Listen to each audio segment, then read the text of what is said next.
Ebrahim Raisi, আল্লাহ তাকে জান্নাত নসিব করুন, দোয়া করি। তিনি মুসলিম উম্মার একজন।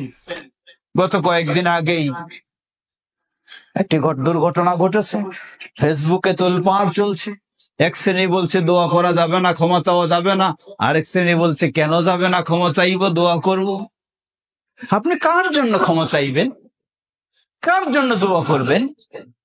অবশ্যই একজন মুসলিম দোয়া করবে আরেকজন মুসলিমের, একজন মুসলিম দোয়া করবে আরেকজন মুসলিমের। এটি মুসলিমের দায়িত্ব, এটি মুসলিমের অপরিহার্য কাজ।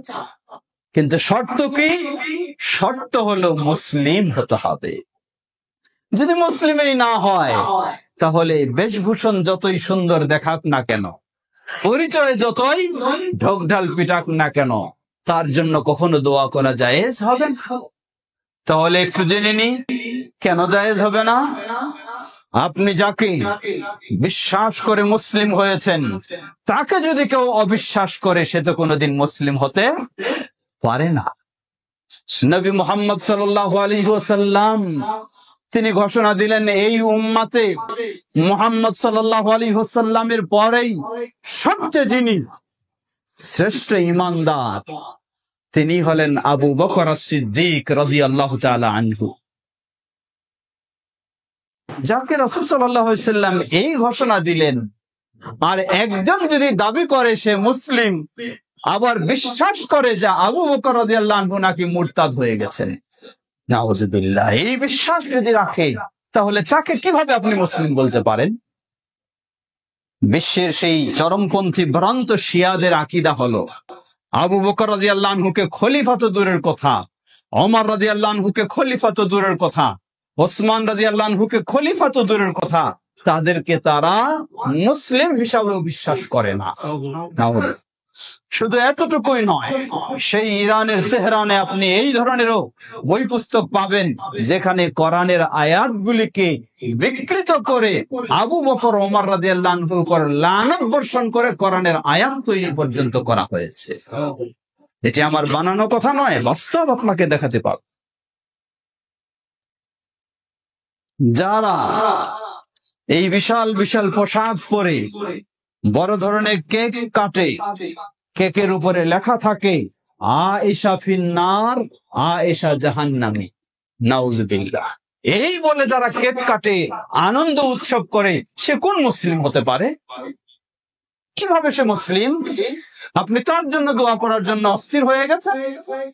লা হাওলা ওয়ালা কুওয়াতা ইল্লা বিল্লাহ, যাকে আল্লাহ রাসূল সাল্লাল্লাহু আলাইহি ওয়াসাল্লাম বললেন নারীদের জগতে শ্রেষ্ঠ নারী হলেন উম্মুল মুমিনিন আয়েশা রাদিয়াল্লাহু আনহা, যিনি নবী সাল্লাল্লাহু আলাইহি ওয়াসাল্লামের কাছে সবচেয়ে প্রিয় স্ত্রী হিসাবে ছিলেন।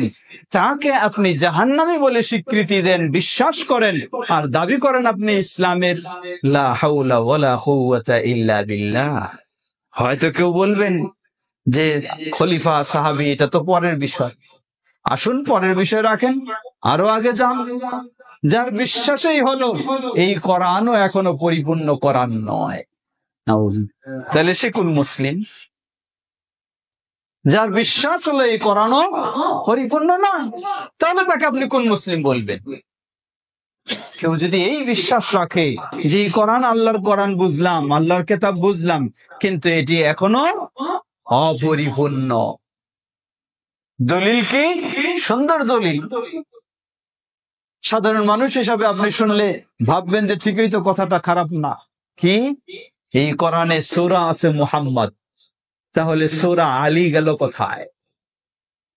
এই কোরআনে সূরা আছে ইউসুফ, তাহলে সূরা হোসাইন গেল কোথায়? এই কোরআনে সূরা আছে মারিয়াম, তাহলে সূরা ফাতেমা গেল কোথায়? এই সূরাগুলি এখনো নাই, নাজিল হয়নি।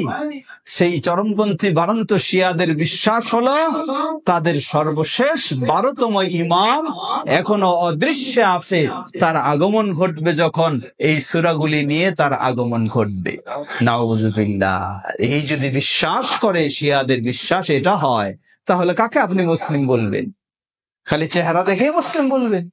সাইনবোর্ড একটা লাগাই দিলেই হয়ে গেল মুসলিম? প্রিয় ভাই আমার, ফিরে যাই, সেদিকে যাচ্ছি না। এই আজকে লক্ষ্য করুন, বাইতুল্লাহিল হারাম, সেই ইয়ামানের চরমপন্থী হুতি গোষ্ঠীরা এই কাবাকে কেন্দ্র করে যখন ক্ষেপণাস্ত্র নিক্ষেপ করে, কাবাকে কেন্দ্র করে, কেন? তাদের টার্গেট হলো কাবা দখল করবে। কেন দখল করবে? সুন্দর বক্তব্য, ইউটিউবে ভাইরাল, খুঁজে পাবেন। বলে যে এই কাবা থেকেও আজান হয় আশহাদু আন্না মুহাম্মাদার রাসূলুল্লাহ, যতক্ষণ না এই আজান হবে আশহাদু আন্না আলিয়া ওয়ালিউল্লাহ, ততক্ষণ পর্যন্ত আমাদের জিহাদ চলতে থাকবে।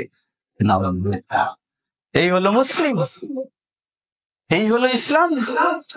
লা হাওলা ওয়ালা কুওয়াতা ইল্লা বিল্লাহ।